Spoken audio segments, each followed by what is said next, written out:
Good evening, everyone. Good evening.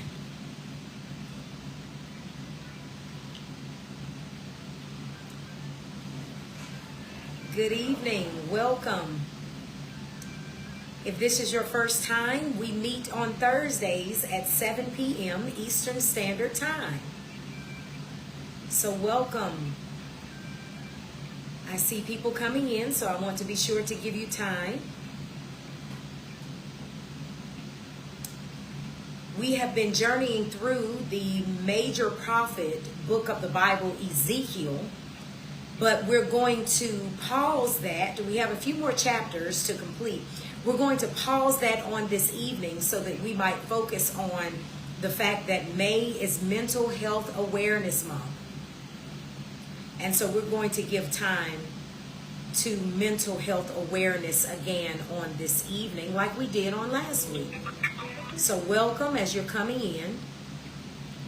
Good evening, Sister Durham. And if you say something to me, if you speak to me, I will speak to you. And we also have people on the conference call line coming in. So I want to be sure that I welcome them as well. So just giving people time to come in. Welcome, welcome.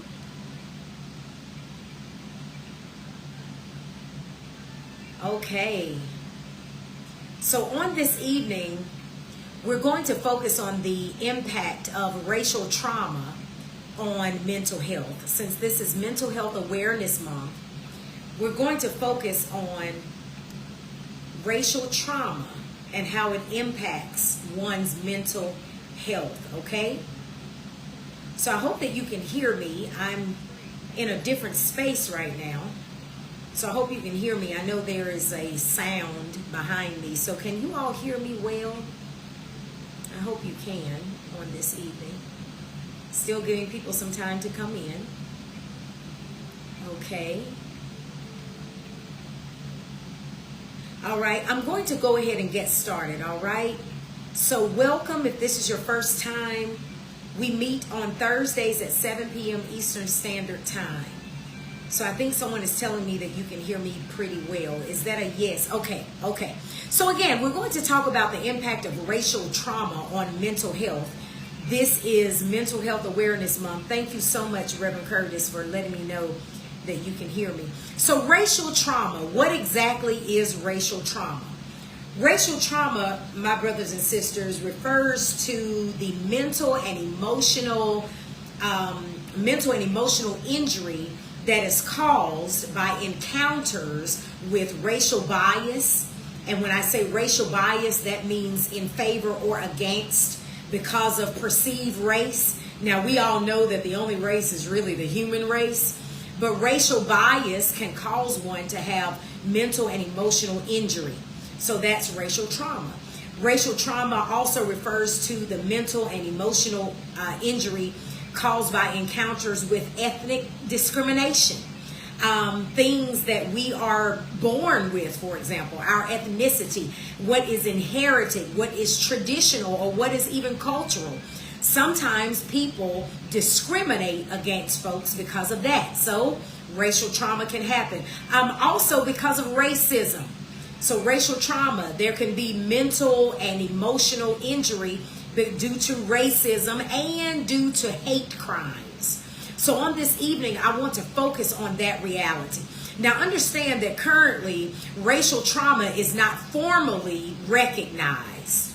This is why somebody like me needs to have space and time to talk about racial trauma, because when I say it's not recognized formally, what I mean is for those in the behavioral health field, they're familiar with DSM, and many of us who are not in the behavioral health field, we're familiar with DSM. It's a familiar acronym, and it stands for Diagnostic and Statistical Manual for Mental Disorders. So what I'm saying is, formally, racial trauma is not addressed in the DSM. It's a handbook. It's a handbook long used by healthcare professionals as a detailed guidebook of standards for rendering official diagnoses, and racial trauma is not in there. Although racial trauma is well documented and really the emotional injury that folks face when they deal with racial trauma, I mean, it's really real. But again, Western psychology does not formally address or recognize racial trauma. Now, that manual has been updated at least 7 times. And even in the update, it was published in 1952, and even in the update, racial trauma is not there. And so I want to give respectful space to talk about it, because as we consider this being Mental Health Awareness Month, someone may surely say, I deal or have dealt with racial trauma, and there's been no space to really address it or to talk about it. I know young people who have dealt with racial trauma, and there's been no space to really deal with it or talk about it. But I want to talk about it, especially because I can share that living in a black body in America, I'm descended from a group of folks who have dealt with things like ethnic discrimination, hate crimes, racism. And so thinking about, 400 years of when we think about when I think about the first ship landed or sailed into Jamestown, Virginia, right? And so those persons, I am descendant of those persons who were stolen from Africa, brought to this land, and dealt with something called racial discrimination, and really the trauma that comes along with that. I am a descendant of that. And so when we think about the fact that emancipation, years after emancipation, we think about Juneteenth is coming up. I'll talk about that a little more. I do that every year, so make sure that you join me, continue to join me. When we talk about emancipation, when we talk about years after Emmett Till, you would think that Western society would realize that it's time to deal with this type of trauma, racial trauma. But again, it's not in that particular manual, okay? But currently, I think that many would agree that racial trauma, this mental injury that is caused by encounters with racial bias, discrimination, and racism, it's not acknowledged, but it is acknowledged in the lives of people living in this country. So it has been documented. It has been extensively researched, all right? And both people in the mental and physical health field practitioners, they do see it as a serious public health issue. So that's why I'm talking about it. So I hope I gave us enough of that book talk in order to kind of build a foundation around why this conversation is needed. Now, there are some people who would say, well, let's not include that along with mental illness, because if we do that, then maybe Western psychology would look at it as it's something wrong with the individual, right? Like a mental illness, something wrong with the individual rather than something wrong with the system. So there are some people who say, well, don't include it in that manual, because then we won't start talking about systems changing, because then we'll start talking about, well, it's a mental illness like some of these other things that the individual needs to deal with and work through. So there are many arguments surrounding racial trauma, but I just want to talk about it on this evening because I really am concerned about mental health. I know that there is a platform now, especially as people are focusing on mental health in the month of May, but there are some people dealing with racial trauma 12 months a year. And racial trauma can be the result of really an accumulation of many small occurrences. So I want to talk a little bit about those occurrences. When I say racial trauma, what kind of things, like what does that look like? If I am a person who deals with racial trauma and I see racial trauma as being embedded in the systems of our country, what does that mean? To say small occurrences like these everyday discrimination type things that people face, and really microaggressions. Let's talk about that. Hello there, Sister Samantha, saying good evening to me. And I see you, Brother Moore. Welcome back, saying right. Okay, so let's get deeper into this. So if it's not something that you deal with or something that you know that someone else is dealing with, let me just inform you that it is an American reality, racial trauma. So Living in a black body, I can share with you firsthand examples of the impact on mental health when you deal or when you're faced with racial trauma. I will tell you that it can make a person angry. These experiences, microaggressions is what I really want to focus on. They can make a person disappointed. They can make a person fearful. They can make a person sad. It can leave a person with questions, more questions rather than answers. It can also make a person have questions of why me? You know, I'm part of the human race. Why me? It can make a person feel exhausted. If you are a person of color, you can feel exhausted when it comes to dealing with white people in America. You know, white people can be exhausting to you. You can be exhausted because of the times where you may feel that you have to educate your white brothers and sisters. And also, racial trauma can really leave you speechless. It really can. There are half of the people don't want to say anything. Half of the people don't know what to say. Other people feel like they will be banished, you know, or looked down upon if they say something. But I'm going to say something on this evening because, again, many people are dealing with this reality of racial trauma. So let me talk about racial trauma in the context of racial microaggressions. Racial microaggressions. Hello there, Sister Williams, saying good evening. So glad you're back. Okay. I see you, Sister Tucker. Good evening to you. So right now, to catch some people up, if you're just joining, I'm talking about the impact of racial trauma on mental health. And racial trauma is not recognized in Western psychology, behavioral health, as being part of the manual that practitioners use when dealing with mental illnesses. So I just want to give some information. So right now I'm about to talk about racial microaggressions, which are brief, everyday slights, insults, and indignities, just degrading messages that are directed, I can say, in a black body toward black people, toward indigenous people, toward really people of color. You might see it as BIPOC. Okay, so people of color, non-white people deal with this, and it's really sometimes well-intentioned people who really are unaware of the hidden messages behind what's being communicated, how they communicate. So I'm going to give us some ideas of what racial trauma looks like when you deal with racial microaggressions. Okay, so regardless of how you identify. Okay, microaggression. So it would be where the type of interaction with a person where they may say something like, so your father is in your life? As if, you know, if you are non-white, you know, your father is maybe not around. Maybe there are some stereotypes. You know, black fathers are not in the lives of you know, their black children. That's an example.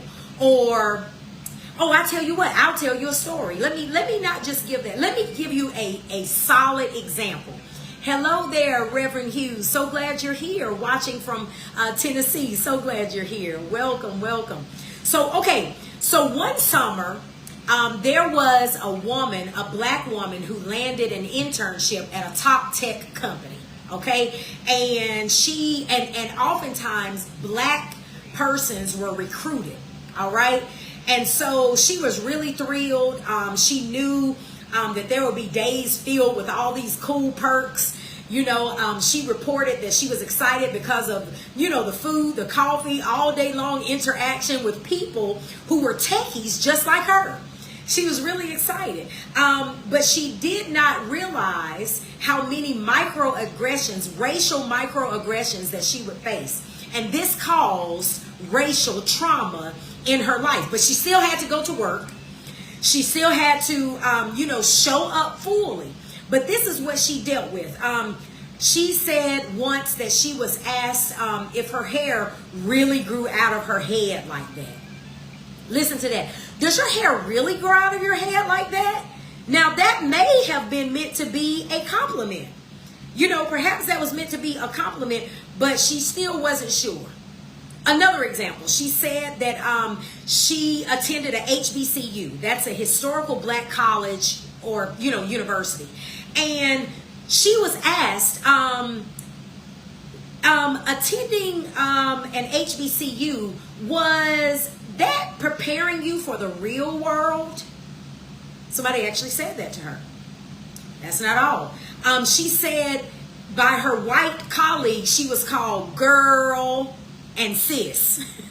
She said that she, what was something else? She said that she was told, oh, you're so articulate. And this usually means I didn't think you would be like this. You're so articulate. As if articulating the English language, I guess properly, is a race thing. She said that she was told, you're being aggressive, and that usually means that the speaker is uncomfortable with a assertive black woman. You're being aggressive. You're one of the good ones. That's another racial microaggression. You're one of the good ones. This is really an overt racism, attempt, really. This is a cushion. It's cushioned, really, with words of affection or admiration. Like, you're not like the rest of them, right? And then I'm trying to think of something else. Any phrase that includes, and this is geared, again, toward non-white people, not just black people, but non-white people. Anything that includes the phrase, your people. Your people. And that just assumes that all non-white people, indigenous people, Asian American, black folks, whoever, all those people are the same. Your people. Like, we're all the same, but even people of color are diverse, right? So to assume that or to say that, and our experiences, can almost never be minimized to a single assumption. So we have to be so careful, or people have to be careful. And so let me use my own personal. So I talked about her, but let me talk about myself. Can I touch your hair? Can I touch your hair, right? Or touching my hair without consent. This is like petting an animal, okay? This is like petting an animal or being like a piece of art, right, on display at a museum, So especially for black women, that kind of thing. What's something else I have experienced? So I'm sharing this because before I started sharing this, I started talking about how racial trauma can make one feel, I said angry, can make one feel disappointed, can make one say, why? Why me? Why am I different than you as a human being, right? It can make one feel speechless. Remember, I said that before I started giving these examples. Now you're probably figuring out why I said that. And some people have experienced the same thing, so Okay, let me see. Reverend Hughes is saying something. Let me see what you're saying here. Let me see. I work as a chaplain in a hospital setting, okay, and have been called girl sis by some of the staff and some patients and family members. There you go. There you go. So again, I said sometimes it's unintentional as far as trying to attack a person of color, but that still doesn't change the impact on the person of color. Because it's called racial trauma. So it's mental and emotional injury that people of color carry in their bodies. So thank you for sharing, Reverend Hughes. I think a lot of people have their own stories. So I'm not sharing this because it's all about me. It is about me because I experience it. So the racial trauma that I carry in my body, I am sharing with you so that you will know if you don't. And it's about the fact that our Asian American brothers and sisters are now mourning once again because of a hate crime from a gun person who, shot, in their community, in their church. That was on Sunday. So it's not just me, okay? So our Asian brothers and sisters deal with this. Those indigenous persons deal with so many people. So I just want us to be aware as we are experiencing Mental Health Awareness Month. It's about being aware of even trauma. And in particular, I'm talking this evening about racial trauma. Okay, let me give us another example. Let me give you another example of what happened to me. Okay, so are you ready? Okay, here it goes. So I was working as a bank teller while completing my PhD studies. I was working on my dissertation. So by the time I graduated, I was working, about to leave that job, but I thank God for that time as a bank teller. But I was about to leave the job. But anyway, there were 3 other black women who worked with me on the teller line. And then there was a white woman as well. Her name, Christina. Some of the things that I'm talking about with you now, I talked to Christina about because we got into really good conversations. And there are some things that she wanted to know. And I am that person. If you ask the question, I'm going to answer it, especially from my lived experience. So we were talking once about what I'm talking about to you. And I said to Christina once, I said to her, Christina, as we sit down here as women working as bank tellers, I said, I'll tell you this. I said, if someone came into this bank and they knew that one of us earned a PhD, I said, out of all of us women sitting here, which one do you think that they would assume earned the PhD? She said, well, I wouldn't think that they would assume anything. I mean, why would they do that? I said, Christina, as I sit here today, I can almost guarantee you that if it were someone who was white, they would automatically assume that it was you. She said, no, I don't know. Okay, fast forward. I said, maybe, okay, let's not talk about anyone off the street. I said, the people upstairs, because most of the people upstairs, they were white. I said, they came down here, Christina, who do you think, they would think?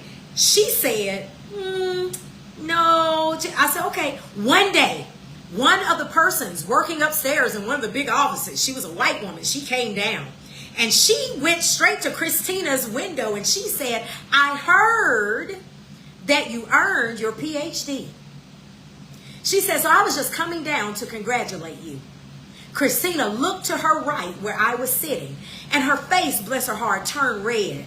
And she put her head down, and she looked at me in a way of just, and Christina said, no, that wasn't me. She said, that would be Dr. Telika McCoy sitting to my right.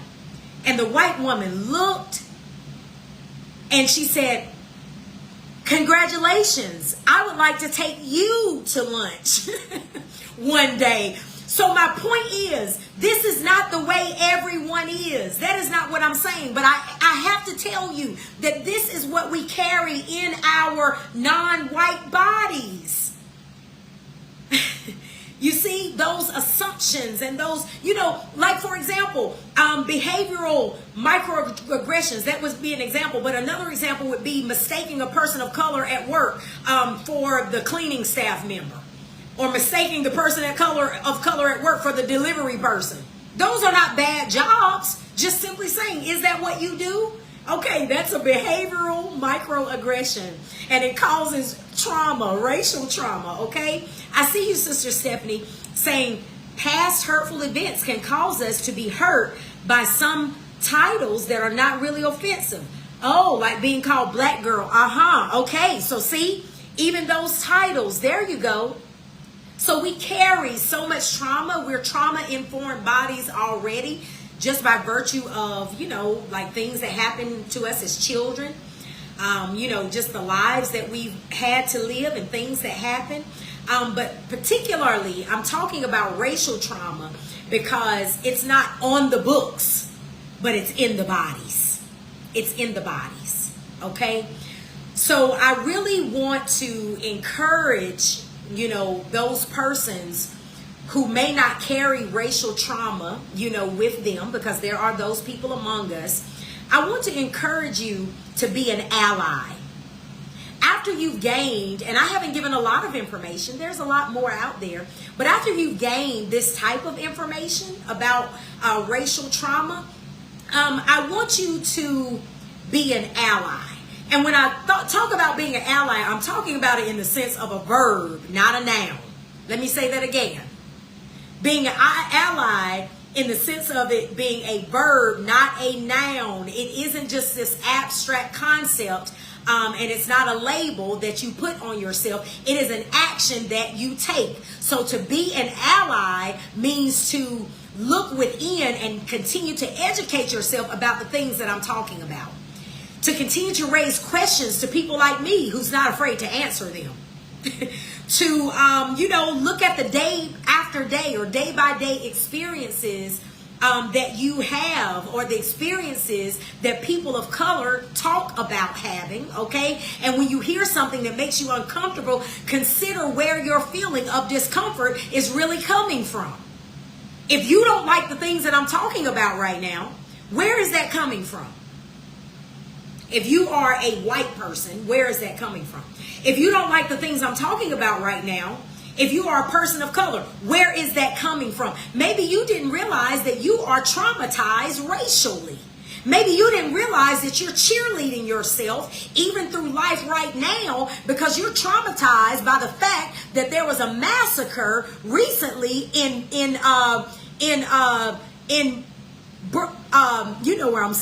New York. I'm saying so much. Right? Somebody type it for me. I tell you what, I know their names. I'm going to say their names right now. I made sure that I included their names. Margus D. Morrison, Andre McNeil, Aaron Salter, Pearl Young. I wrote their names down because some of us are traumatized by this massacre, by this act of terrorism. Geraldine Talley, Celestine Cheney, Roberta A. Drury, Hayward Patterson, Catherine Massey, and Ruth Whitfield. I wrote that down. I did write that down. Buffalo, thank you. Buffalo, New York. So I'm talking about this, thank you, and I say their names because if you're not traumatized racially by what has happened, please know that many of us are. And you may be traumatized in a different way. Yours is not racially, but yours is because you are an ally in the verb sense. You're walking alongside. You're correcting people when they say some of the things that I've shared. Right? So you are an ally in the verb sense. So you're traumatized too. Americans are living in traumatized bodies, traumatized informed bodies. And thank you all for saying Buffalo. And I'm so glad that I said their names. So my brothers and sisters, we're traumatized right now in many ways.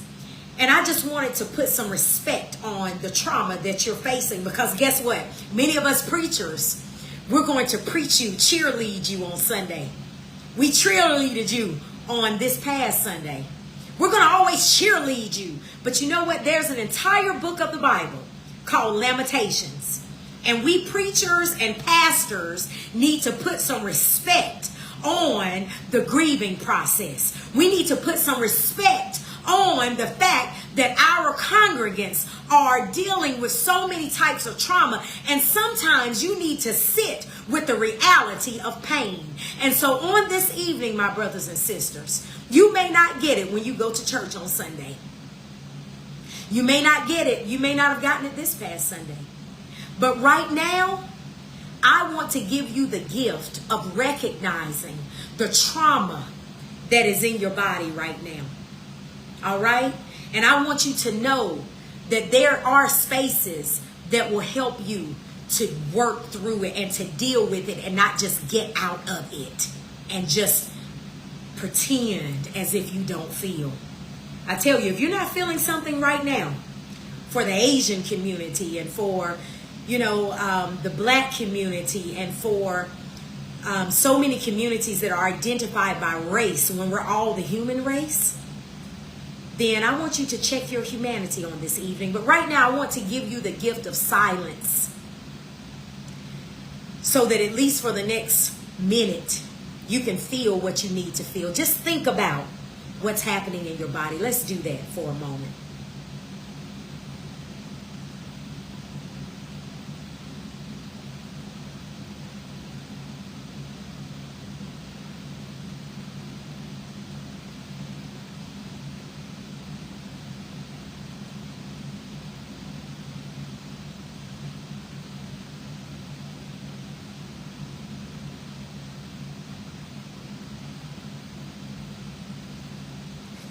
Thank you. Thank you for recognizing your body. Thank you. Because as believers, you know, I'm a Christian and I recognize my spirituality a lot, and that's okay. You know, I recognize when I eat certain things, you know, my physical a lot, and that's okay. And I want to be sure that I recognize those moments when I'm not okay. And I'm okay about being not okay. And I want you to be okay about being not okay. Let people recognize, make them recognize racial trauma. And if they have questions, answer them. And when they say certain things that's not okay, let them know that it's not okay. All right? So I see you, Sister Williams, saying, when I first heard about the shooting in Buffalo, New York, I was traumatized and was kind of afraid of going anywhere. Wow, look at that. Thank you for sharing that. And all the while, I'm trying to get you to go to church. Think about that. Think about that. Now, I'm not saying that you shouldn't go to church, but I want you to know that I recognize that you're saying that that was your trauma-informed position, that I just really don't want to go anywhere right now. And that may mean even going to church. And you probably thank God that you have an online option. So that's a blessing too. And thank you, Reverend Hughes, saying powerful ministry. Well, thank you. Thank you all for sharing, because I know I'm not talking crazy. And I don't mean to use that word, especially during Mental Health Awareness Month. But I'm not talking, when I say crazy, because we shouldn't be attaching mental illness to crazy anyway. So when I say crazy, I'm saying I know I'm not talking in an unreasonable way, because you all are co-signing. So you're thanking me, but I thank you. So continue to take care of your mental health. This is Mental Health Awareness Month. But just please continue to take care of yourself, and we'll continue to pray. Our prayers are with those who continue to suffer loss and grief. And just know that you can take the time you need to process what's going on, all right? So blessings to you all. I'm going to say a prayer, and then I'm going to let you go. God, thank you so much for my friends. Wherever they are, God, remind them that you are there with them. God, in those spaces, sometimes when we are afraid even to go anywhere, remind us that you're always with us. And even in homes where there are bullets flying through walls of homes where we don't feel safe anywhere. Remind us, God, that we can feel safe in your arms. Thank you, God, for all of my friends. Keep them and protect them. Even in their trauma-informed bodies, remind them that you, God, the greater one, lives inside of them. So that means that they're more than conquerors. Thank you, God. In the name of Jesus, I pray. Amen. God bless you all. Go in peace. I know this was a different type of gathering, but thank you so much for being here. Take care of yourself. God bless you.